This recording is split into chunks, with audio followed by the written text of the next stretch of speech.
की रुला देने वाली कहानी। एक समय की बात है। एक छोटा सा गांव गोमतीपुर में एक बूढ़ी औरत रहती थी। बूढ़ी औरत के 2 बेटे और 1 बेटी थी। बूढ़ी औरत के सभी बच्चों की शादी हो गई थी। एक दिन बूढ़ी माँ अस्पताल में एक बेड पर लेटी थी। अस्पताल के बरामदे में बूढ़ी माँ के 2 बेटे और 1 बेटी चिंता में टहल रहे थे। भाई बहन को अपनी माँ के लिए सेहत की चिंता थी, लेकिन उससे भी ज्यादा चिंता इस बात की थी कि अब बूढ़ी माँ को अपने पास कौन रखेगा। जब तक माँ स्वस्थ थी, वे अपने तीनों बच्चों से अलग अलग अपने पुराने घर में रहती थी, लेकिन अब ऐसा करना खतरे से खाली नहीं होता और ऐसा करने से समाज में तीनों बेटे बेटियों रोहित, मोहित, रीता का नाम भी खराब हो रहा था।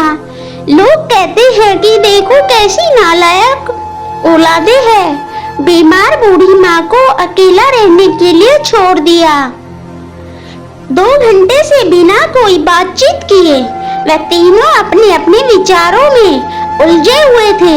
फिर बहन ने चुप्पी तोड़ते हुए अपने बड़े भाई से रोहित की तरफ देखते हुए कहा, रोहित आप बड़े हैं, इसलिए आपका फर्ज है कि माँ को जरूरत के समय आप रखिए और उनकी देखभाल करें और उनकी सेवा करें।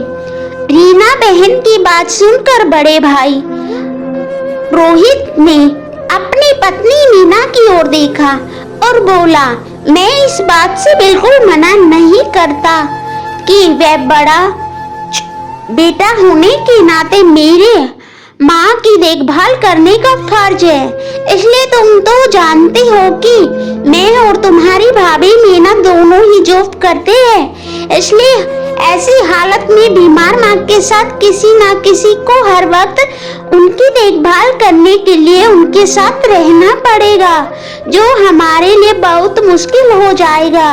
रीता बहन से बड़ा भाई बोला कि तुम तो पूरा दिन घर ही रहती हो, तुम माँ को अपने साथ क्यों नहीं रखती। पैसों की चिंता मत करना, जो भी खर्च आएगा मैं दे दूंगा। रोहित भैया आप तो जानते ही हैं कि मैं माँ से कितना प्यार करती हूँ, लेकिन आप ये भी जानते हैं कि मेरे ससुराल वाले कैसे हैं।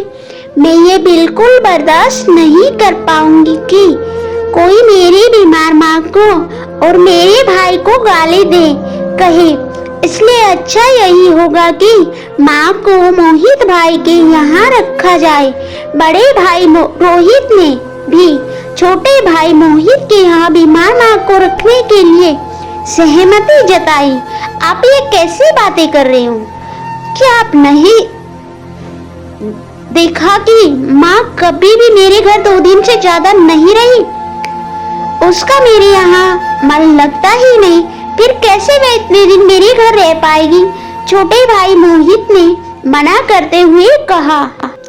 माँ को रखने के लिए सबने मना कर दिया था।